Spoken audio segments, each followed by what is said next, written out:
টংলাত ৪৪ সংখ্যক ৰমেশ চন্দ্ৰ চহৰীয়া স্মৃতিচাৰণ সভা আৰু গ্ৰন্থ উন্মোচনী অনুষ্ঠান।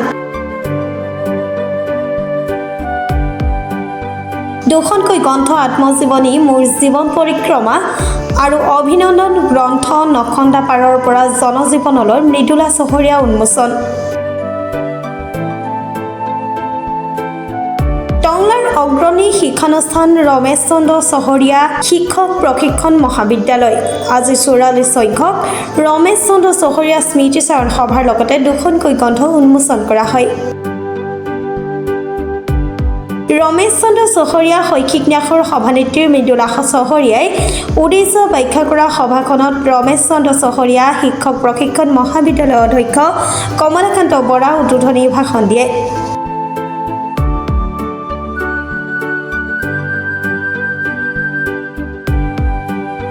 শিক্ষাই মানসিক সুস্থ সমাজ গঢ়াত সহজ কৰি তোলে। মহাবিদ্যালয়ত অধ্যয়নৰত শিক্ষাৰ্থীসকলে অংশগ্ৰহণ কৰে। মহা জীৱনৰ অংশীদাৰিত্ব গ্ৰহণ কৰাই মানসিক উৎকৰ্ষ সাধন কৰে। শিক্ষক হৈছে পৰিৱৰ্তনৰ কেন্দ্ৰবিন্দু বুলি মন্তব্য প্ৰদান কৰে। অনুষ্ঠানত লম্বোদৰ চহৰীয়া বহুমাত্ৰিক প্ৰেক্ষাগৃহত অনুষ্ঠিত সভাত ৰমেশ চন্দ্ৰ চহৰীয়া শৈক্ষিক ন্যাস আৰু আভ্যন্তৰীণ মান নিৰ্ণায়ক কোষ প্ৰাক্তন প্ৰশিক্ষাৰ্থী সন্থা ৰমেশ চন্দ্ৰ চহৰীয়া শিক্ষক প্ৰশিক্ষণ মহাবিদ্যালয় শিক্ষাৰ্থীসকলে অংশগ্ৰহণ কৰে। আজি ৰমেশ চন্দ্ৰ চহৰীয়াৰ ৪৪ সংখ্যক বক্তৃতা স্মৃতিচাৰণ সভা লগতে আমাৰ গ্ৰন্থ উন্মোচনী সভাৰ আজি অনুষ্ঠিত হৈছে ইয়াতে। আৰু এই গ্ৰন্থখন উন্মোচন দুখন গ্ৰন্থ, এখন মোৰ জীৱন পৰিক্ৰমা মোৰ আত্মজীৱনী আৰু এখন অভিনন্দন গ্ৰন্থ অসমৰ বিভিন্ন বিশিষ্ট ব্যক্তিয়ে লিখা অভিনন্দন গ্ৰন্থখন ইয়াতে উন্মোচন হৈছে। আৰু তাৰ লগতে ৰমেশ চন্দ্ৰ চহৰীয়াৰ স্মৃতিচাৰণ হৈছে। আৰু আপোনালোকে দেখিছে এই অনুষ্ঠানটো আমি 1995 চনত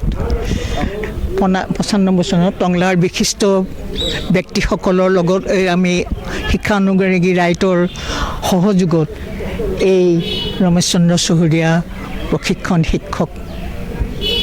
প্ৰশিক্ষণ মহাবিদ্যালয়খন স্থাপিত হৈছিল। আৰু 2001 চনত এইটো পুৰণা বিল্ডিং, এইটো তেতিয়াৰ গুৱাহাটী ইউনিভাৰ্চিটিৰ ভাইচ চেঞ্চেলৰ হিয়ালাল দুৱৰাই এইটো উন্মোচন কৰিছিল। আৰু এই অনুষ্ঠানটো গঢ়ি উঠাৰ ক্ষেত্ৰত অসমৰ বিশিষ্ট ব্যক্তিসকল ডক্টৰ ভগৱান নকৰ, বিশিষ্ট শিক্ষাবিদসকল আৰু ৰাজনীতিৰ মুখ্যমন্ত্ৰী, শিক্ষামন্ত্ৰী সকলোৰে আমি সহযোগত এইখন অনুষ্ঠান গঢ়িবলৈ সক্ষম হৈছোঁ। আৰু এইখিনিত আমাৰ এই ৰাস্তাটো এইটো ফৰেষ্ট ডিপাৰ্টমেণ্টৰ মাটিৰ ওপৰত কাৰো হাত নাথাকে, ৰেভিনিউৱে কৰিব নোৱাৰে। কিন্তু এই ফৰেষ্ট ডিপাৰ্টমেণ্টে এই ৰাস্তাটো আমাক তেওঁলোকে দিছিলে। এই ৰাস্তাটো দিছিল অকল আমাৰ শিক্ষক শিক্ষয়িত্ৰী আৰু এই মহাবিদ্যালয়ৰ কাৰণে। আৰু এইখন যিখন আপোনালোকে দেখিছে ইয়াতে সেইখিনি সেই তেতিয়াৰ দিনতে ময়ে হেৰি কৰি থোৱা আছিলে বহুতখিনি। বিশেষকৈ বন বিভাগৰ তেতিয়াৰ উচ্চপদস্থ বিষয়াসকল আৰু বিভাগীয় মন্ত্ৰীসকলৰ সহযোগত আমি এই ৰাস্তাটো পাইছিলোঁ। আৰু আজি এই শিক্ষা অনুষ্ঠানটো শিক্ষক প্ৰশিক্ষণ মহাবিদ্যালয় কি কাৰণে কৰিলোঁ আপোনালোকেতো জানিছেই যে ৰমেশ চন্দ্ৰ চহৰীয়াই শিক্ষাৰ প্ৰচাৰ আৰু প্ৰসাৰৰ প্ৰতি তেখেতৰ যিটো আগ্ৰহ আছিলে, সেই আগ্ৰহটোৰ কাৰণে আৰু তেখেতৰ